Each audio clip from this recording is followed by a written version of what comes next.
За идејата за дислокација на антитуберкулозниот диспанзер, кој министерот за здравство Никола Тодоров ја најави минатата недела за време на Кајзен проектот, вели дека ќе се прави физибилити студија кој ќе биде во согласно со законот.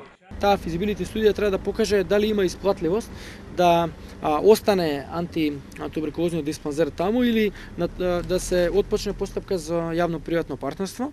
Идејата ни е да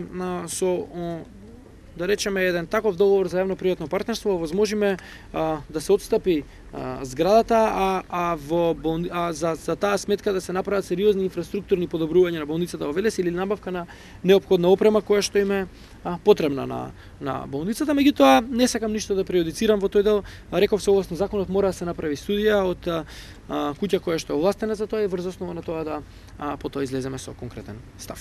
Според министерот Тодоров, на почетокот од минатата недела изјави дека антитуберкулозниот диспанзер носел прилично големи трошоци во однос на бројот на пациенти кои го посетуваат. Првичната идеја која беше дадена е тоа да се премести на интерното одделение во Велешката болница.